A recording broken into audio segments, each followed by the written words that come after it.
یه سال برگشتیم خونه. خیلی این وسطا خیلی دلتنگ شدم، چون اصلا تو این تایم کرونا یه بار مامانم مریض شد، خیلی غم انگیز بود. بریم منتظر همش موندم که میشه بغل.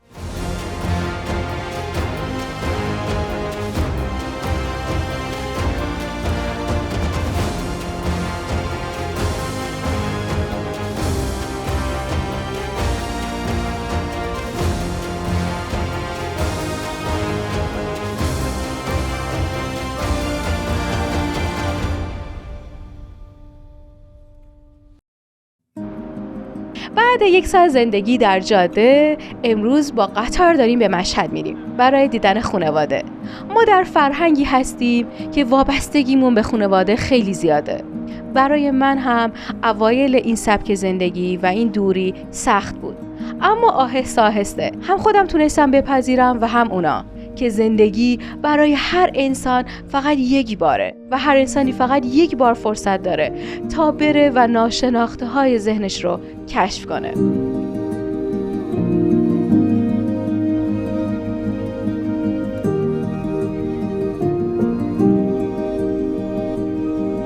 هر دومون سفر با قطار رو دوست داریم. ریتم آهسته سفر با قطار فرصتی رو ایجاد میکنه تا بتونی همه چیز رو خوب تماشا کنی. انگار توی اتاق نشستی و راحت میتونی کتاب بخونی، فیلم ببینی، گپ بزنی و اگر دوست داشته باشی آدم‌های زیادی هستن که میتونی باهاشون آشنا بشی.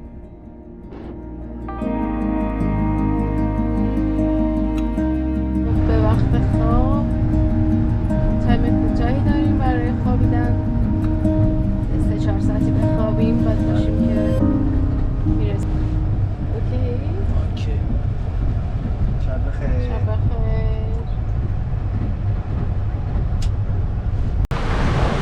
بعد از یه سال برگشتیم خونه. خیلی این وسطا خیلی دلتنگ شدم، چون اصلا تو این تایم کرونا یه بار مامانم مریض شد، خیلی غم انگیز بود. بریم منتظر همش موندم که میشه بغل کرد، میشه بوسید نکنم.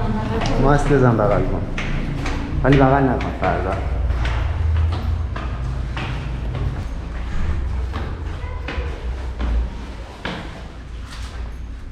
نفس میزنیم.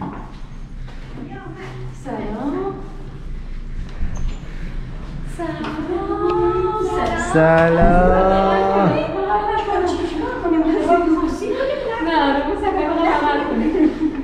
عزیزم خوبی؟ سلام جان، حال شما خوبی؟ قربون شما، مرسی. من دیگه به خاطر کرونا اینا بغل نمی‌کنم. خوبی پنی جان؟ قربونت، مرسی. سلامتی. ببخشید قربون شما. روش نخواست بغل می‌کنه این که عصرونه. مامان من از وقتی که نهار می‌خوری دیگه منتظر همه بیدار شن که قدیما وقتی میرسیدیم مشهد کلی داستان داشتیم که از سفرها بگیم، از کجا رفتیم، چی شده و اینا خیلی سخت بود گفتن همه اون داستان یک سال طی چند روز. اما الان که این ولاگ ها رو درست میکنیم خیلی خوب شده. مامانم کلی از دیدن فیلم های ما کیف میکنه و هر شب میگه آقا کوروش اگه ویدیو جدید درست کردی بیار مامان بذار ببینیم. هر مهمونی که میاد خونمون مامانم میگه ندا اون فیلم رو بذار، اون که پیش عشایر بودید. و جاهایی که من نریشن میگم و حرف میزنم دیگه خیلی کیف میکنه و خوشش میاد. در خراسان بیش از هر جایی نوای ساز و زمزمه شعر و غزل به گوش میرسه، مخصوصاً مشهد و مخصوصاً اجتماعی که من باهاشون در ارتباط هستم، آمیخته به شعر و ادب و موسیقی و مطمئناً وجود فردوسی، خیام، عطار در تار و پود این خطه نفوذ کرده علی رغم اون فضای حاکم مذهبی. بله نمیدونم تا حالا چند بار مشهد اومدین و چه خاطری از مشهد دارین، ولی مشهد برای ما پر از موسیقی، پر از دوستای نوازنده است. استاد عزیزمون و امشب ناریای عزیز دوست آوازخوانمون در یه باغ خیلی زیبا و هنری جمع شدیم و داریم با هم دیگه ساز میزنیم و میخونیم. به بچه هم خالی.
علی عربی یا رمایل، دوست شاعر و فریخته که به واسطه همین سفرها باهاش آشنا شدیم.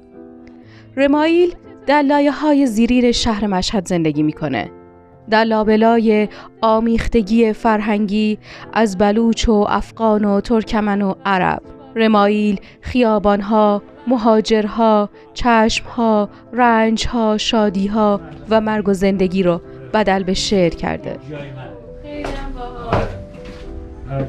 مخزن الاسرار علی. آره مخزن الاسرار علی و آره اینجوری دیگه میام اینجا میشینم کتاب میخونم.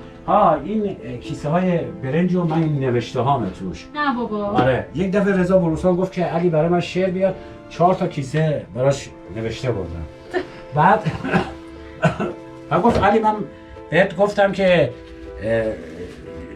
4 تا بیار، 4 تا شعر بیار. بعد تو مثلا 4 کیسه شعر آوردم توی آره اینا همه. یه بریم بشینیم. آره در سرزمین من کوههایی هستند که تمام شب در دل دره می‌غرند و راه به جایی نمیبرند. آنها آرزو می‌کنند کاش سنگ‌های کشور دیگری بودند. در سرزمین من جاده‌هایی هستند که هر شب از درد به خود میپیچند و در خواب راهبانی را میبینند که به جای بهتری رسیدند، اما رؤیای صبحشان گردنهایی اند که واقعی اند. در سرزمین من درختهایی هستند که هر روز لعنت میفرستند به رحم قرضی خیابانهایی که ریشه در خاک آن سفت کردند و سر در خیال آسمان سربیش فرو بردند. آه سرزمین من، نان از کدام میخ ارزان آویزان است؟ هر سال از اون درختای من خوش. سلام آقا. این درخت اون سنجدی که گفتم دوستش دارم، شاخه هاش عین موهای زلف چیز شونه شده. آره اینجوری هست دیگه. اینجا دیگه مثلا خب حالا افغانی هست، بلوچ هست، بعد خدمت نگاه کن مثلا لباس مثلا بلوچی پوشیده. به به.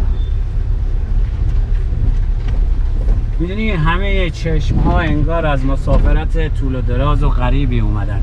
به چشم ها که نگاه کنی کمی داخل چشماشون دقت کنی میبینی چه مسافرتی رو گذروندن، چه حسایی دارن. آفرین. آره تو این چشم ها میتونی متوجه بشی. همه چشم ها از مسافرت های طولانی اومدن. گفتم دیگه تنهایی ما مسافرت میکنیم در تنهایی، از یک تنهایی به یک تنهایی دیگه منتقل میشیم. آره. به تو میاد که اسمت آناتولی باشه پسر. چشمهای لب مرزیش همیشه او را لو میداد. قبل از سخن گفتن چشمهایش او را لو میدادند. کافی سر راهی بود که آدمهای زیادی از او گذشته بودند و هیچ کس نمانده بود. اینجا بداهه‌ایه. اضافه کردم. آره اینو الان. مرسی که تا آخر این ویدیو با ما همراه بودید. یادتون باشه لایک و کامنت های شما باعث میشه ویدیوهای ما بیشتر دیده بشن. اگر مایل هستید میتونید با پرداخت مبلغ دلخواهتون از طریق لینک پرداخت زرین پال در داخل ایران یا لینک پرداخت کریپتو در خارج از ایران از ما حمایت کنید. ممنون از همه شما. تا ویدیو بعدی، خدا نگهدار.